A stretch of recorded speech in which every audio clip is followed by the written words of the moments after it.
Tá bom, mas nós temos aí mais ou menos uns 40 minutos de aula, aproximadamente, né? Acho que a gente vai conseguir dar os dois capítulos, vamos ver.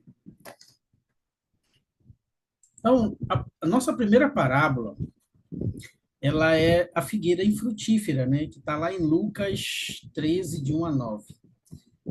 Juliane e Luciene, vocês estão com o aplicativo aí aberto? Tem a Bíblia aí pertinho de vocês? Sim ou não?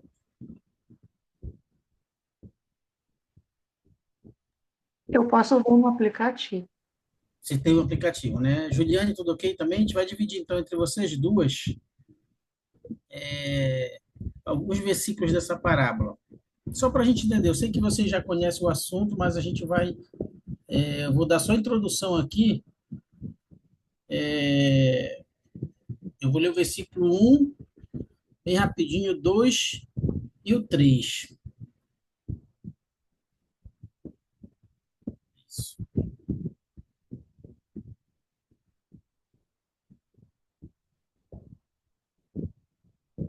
Que diz assim: Naquele mesmo tempo estavam presentes ali alguns que lhes falavam dos galileus, cujo sangue Pilatos misturava com seus sacrifícios.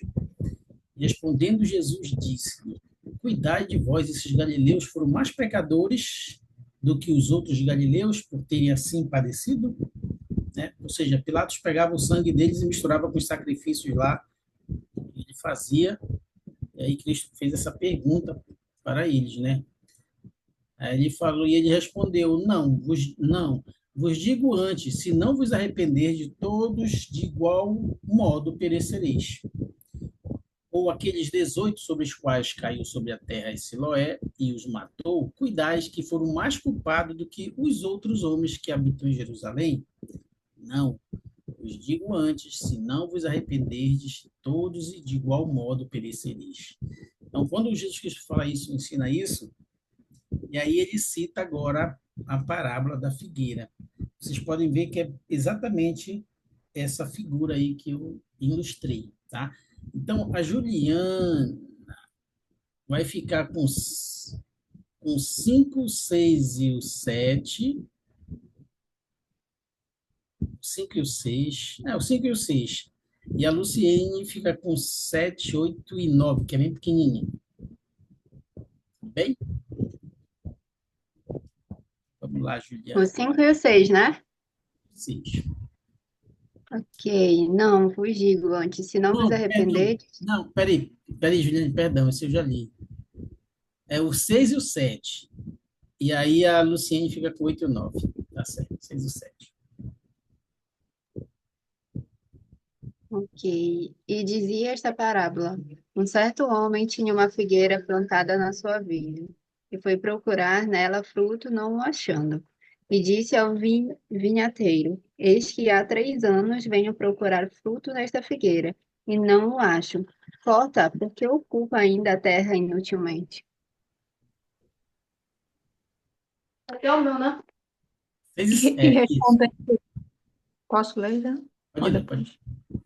E respondendo-lhe, não, e respondendo ele, disse-lhe: Senhor, deixa este ano, até que eu escavo e a esterque, e se der fruto, ficará, e se não, deixa, depois depois a mandará cortar. Bem, né? Então, o, o, o dono, né, da terra chegou e queria, né? 3 anos que ele estava indo lá e não tinha frutos. Mas aquele que cuidava da terra ainda pediu mais uma chance para a figueira, né? Qual que será que é a importância, né, desse fruto? Vocês têm uma ideia? Por que será que esse fruto era importante, né? Aí, pensando nisso, eu quis trazer para vocês para a gente pensar aqui. O fruto, a gente sabe que é o figo, né? Eu, por exemplo, particularmente não gosto de figo. Não sei se porque quando eu comi um figo lá em Minas Gerais, quando eu tinha na missão, foi a primeira e última vez que eu provei um figo. Não foi bem no paladar. Então, desde aí, eu não. não consigo, né? Não consegui mais provar um figo. Então, eu não sei se ele é bom ou não, depois daquele que eu achei que fui mal, né? Então, esse é o figo, né? Existe o figo chinês, existem outros tipos de figo, mas de uma coisa é certa, eles têm um objetivo, uma razão por que Deus criou esse fruto, né? E aí eu coloquei aqui umas coisas interessantes. Nossa, uma parte aqui não vai sair, não saiu legal nesse outro computador, mas a gente consegue ler aqui.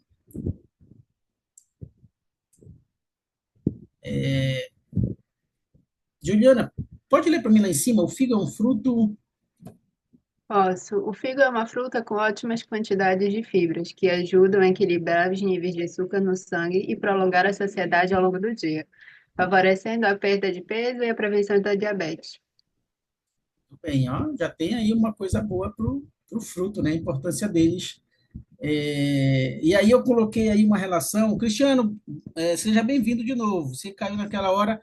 Se tiver ruim novamente de comunicação, você às vezes sempre não consegue, pode falar no chat, tá bom?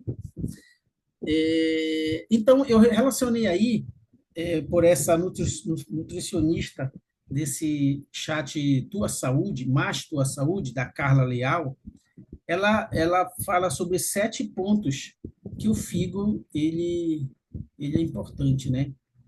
E aí eu relacionei aí, ó, combater a prisão de ventre, evita a pressão alta, ele ajuda na perda de peso, aliás, são 9, na verdade, né?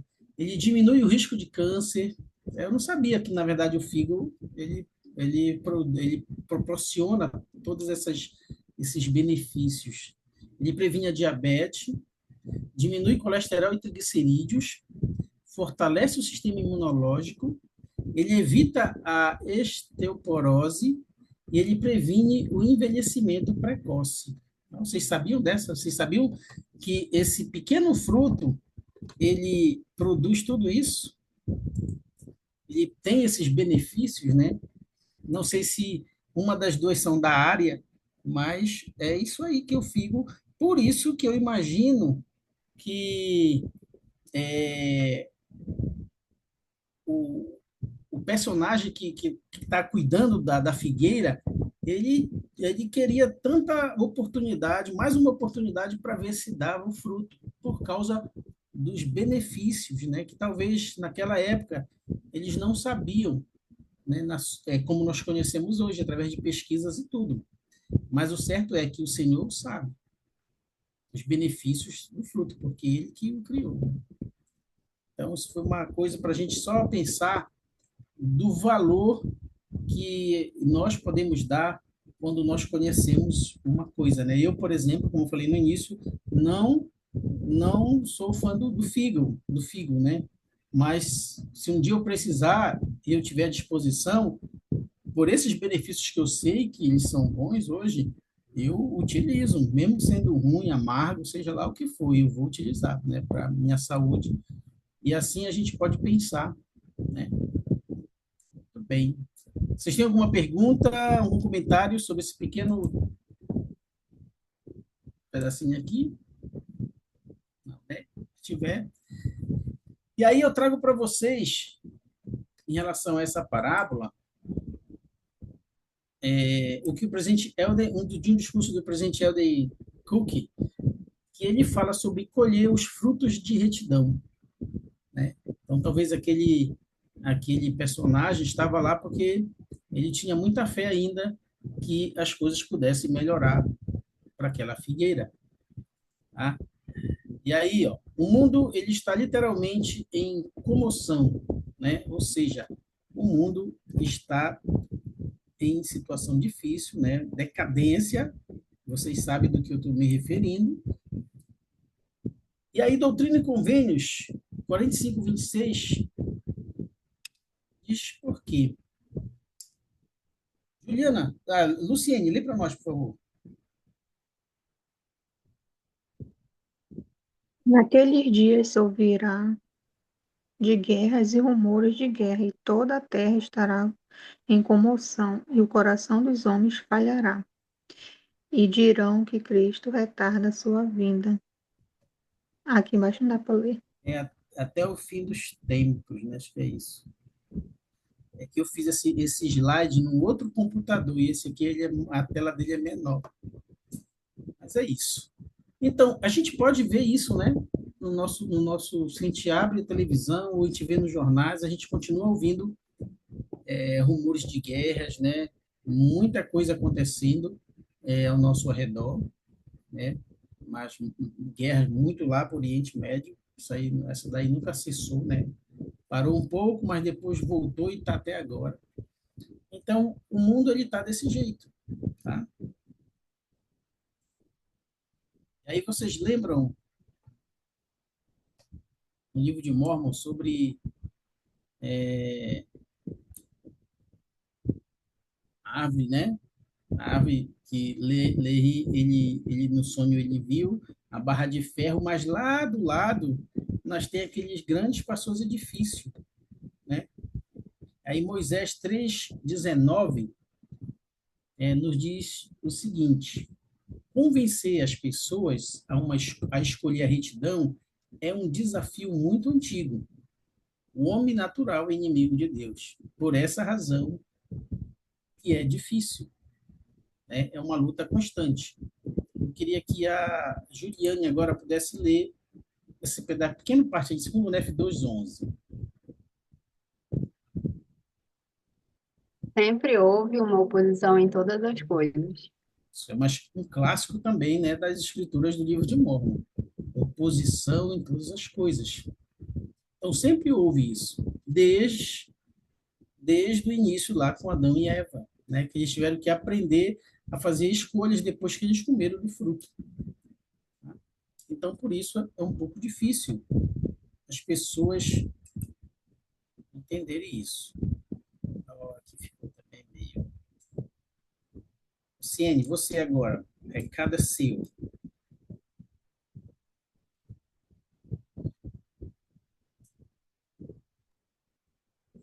Onde é para eu ler?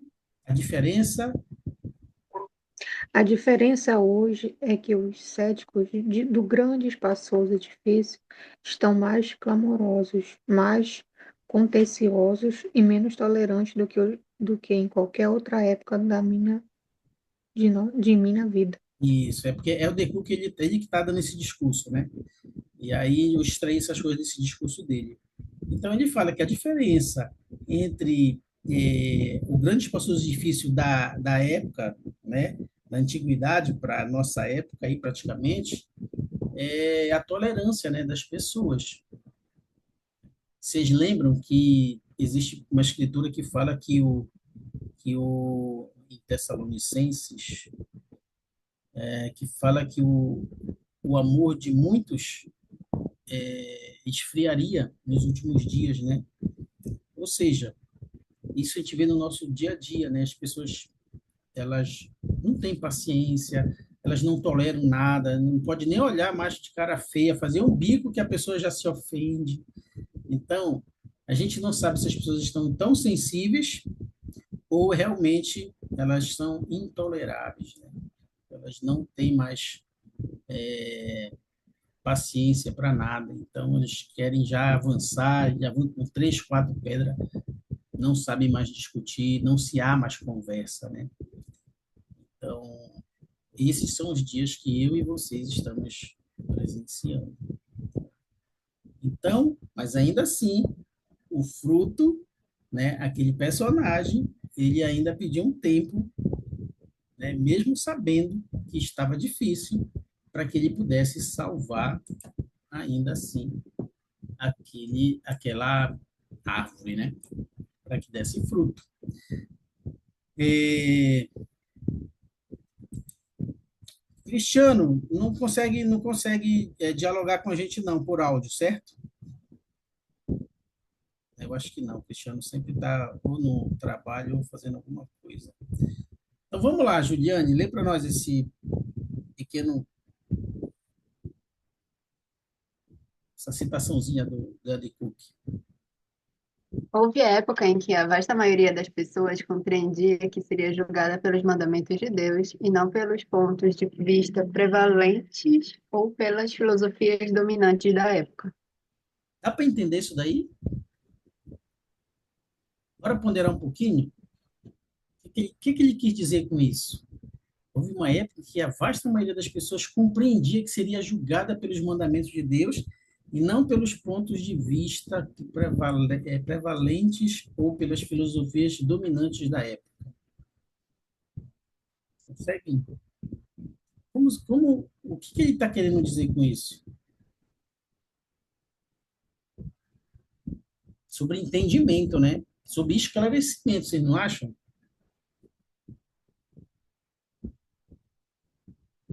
Deixa eu botar mais uma aqui para a gente entender melhor. O Ciene, tenta ler, ficou por cima, mas acho que você consegue aí. Alguns, Isso, estão mais. alguns estão mais preocupados em ser ridicularizados pelos outros do que em ser julgados por Deus.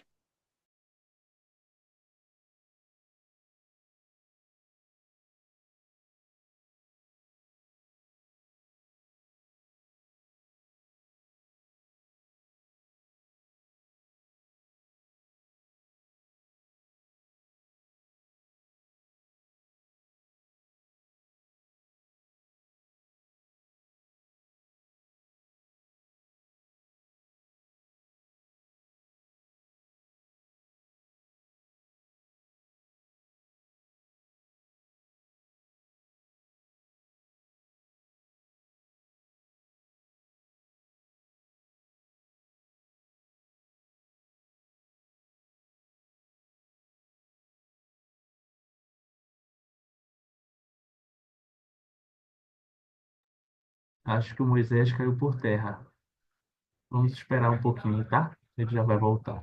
Problemas técnicos de energia, mas estou conseguindo aqui. Deixa eu só abrir de novo a aula.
Antes eu posso compartilhar? Acho que não. Agora pode. Posso, né?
Tá em tela grande, né, Anderson?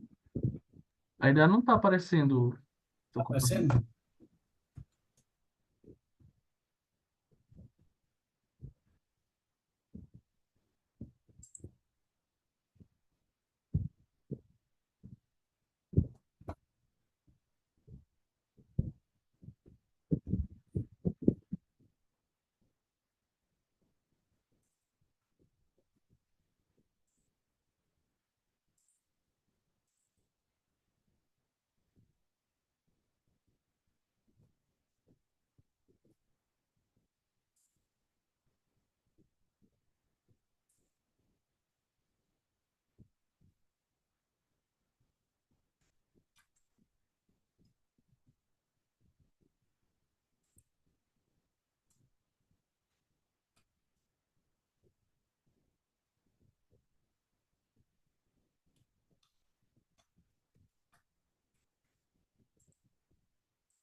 Agora, tá no pequeno, né? Ainda não está aparecendo, Moisés. Tá aparecendo? Clicou para compartilhar a tela no Zoom?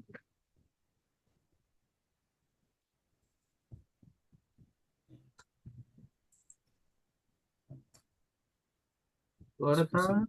Agora abre ele, bora ver.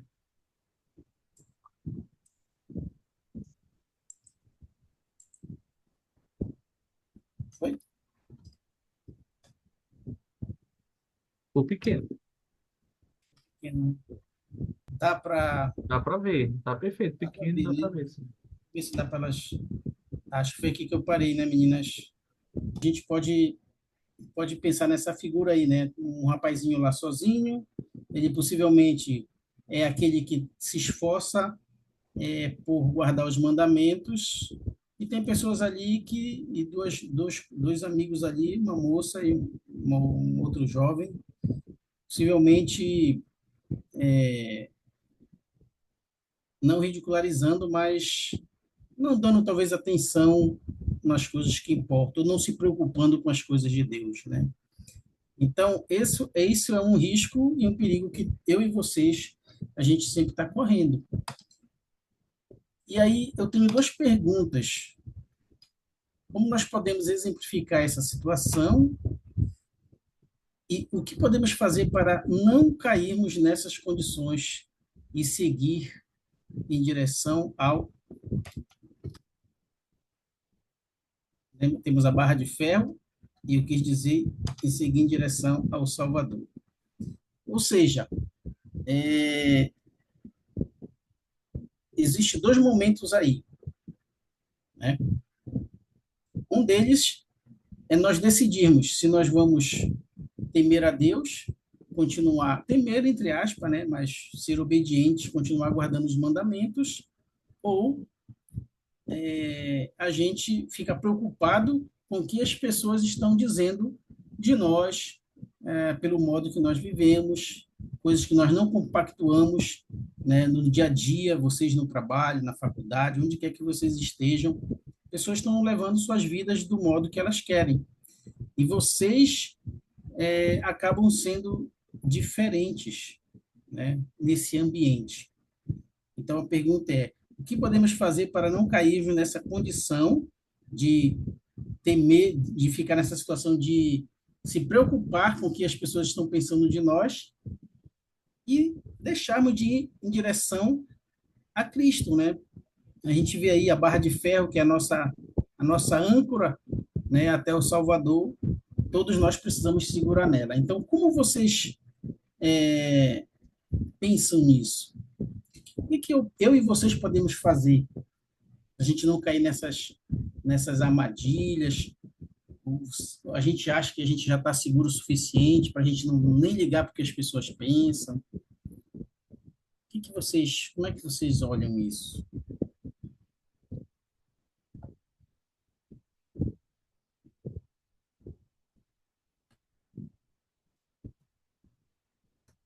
Tem algum pensamento? Juliana, Luciene?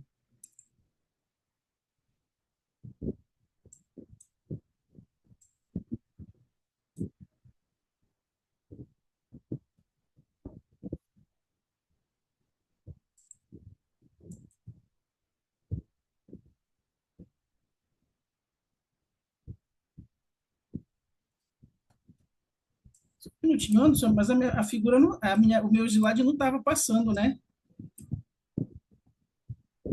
Ele só está nessa tela, essa tela inicial, né? É, Por isso que eu achei. Isso. Por isso que elas não estão no meu raciocínio, correto, Juliane e Luciane? E eu passando o slide. Peraí, deixa eu dar um stop aqui rapidinho. Não ficou legal isso. Não sei o que aconteceu com esse pique de energia que tirou o foco todo aqui do meu slide, realmente.